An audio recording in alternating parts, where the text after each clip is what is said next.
My name's Mark Lombard. I'm the founder and president of For Love and Art, and we bring the art experience to people with mobility limitations.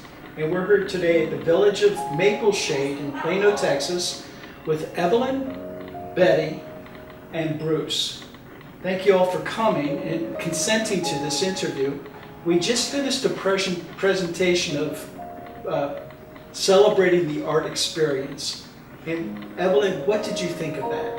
I was really amazed at what comes from a painting and how it affects your feeling and your knowledge, and how glad I am that I have been exposed to as much as I have. Betty, anything you'd like to add here?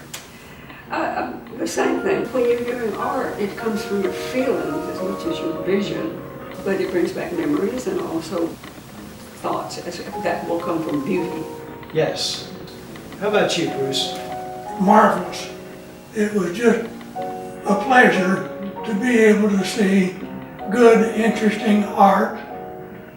No longer do we at our age travel to museums where quality art is available. Now it comes to us.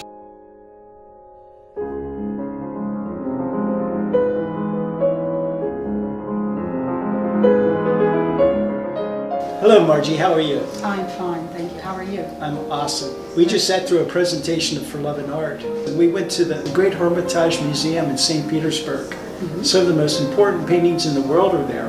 And that's one of the things I enjoyed, because I'm pretty sure I'll never get there, but it was wonderful to see the different types of paintings that were available to the show. And it was just a wide range of everything in different periods. I thought it was great. Hello, ma'am. Hello there. And what's your name?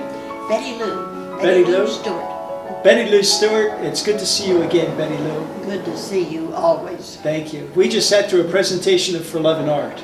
And what did you think? I've just thoroughly enjoyed it. There's no demand on the audience at all. We are just free to sit there and enjoy the beauty, and you tell us interesting things about it, which makes it so much fun. And yet there's no test, no exam. We don't have to agree with you if we don't want to. That's right. And it's just, I love it. It's my favorite activity. It's just a freeing experience to sit and enjoy the beauty. Here we are with Jean Turner, a prime art angel today. Jean, what drew you into For Love and Art? I first watched a presentation of For Love and Art at a rehab where my mom was staying, and I thought it was such a wonderful program. I wanted to have it at her assisted living community. I brought it over and began to watch it there, and I thought a lot more communities need it, and you need volunteers for that, so that's why I became a volunteer. Hi, Susan. Hey, Mark. Thank you for participating in the For Love and Art project. Would you like to introduce yourself and tell us what attracted you to For Love and Art?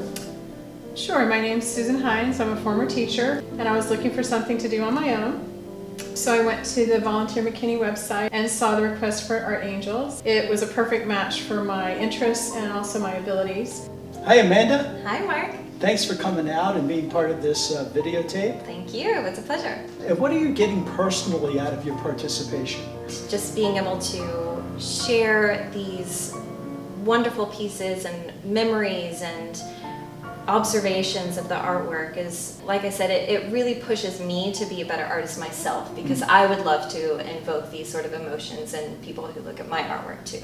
Are you getting anything personally? What are you getting personally out of your Yes. participation? The thing I get the most out of this project is that I get joy. I get joy from serving these precious people that are so many times forgotten and ignored.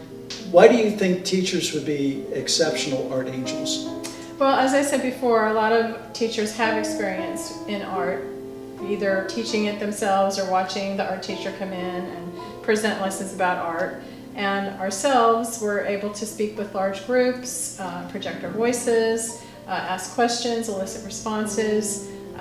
We're good listeners, and Yes. that's a key element to the program.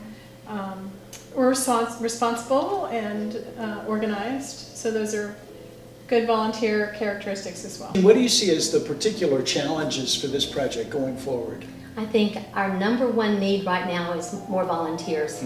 Because we need people who can be art angels and go into the communities and do presentations for our wonderful seniors. We need people who can go to new communities and tell them what we do and maybe present a program to them, because we know once they see us, they want us. That's right. It's since 2016, we've given over 700 presentations to over 13,000 seniors. We've been very, very busy.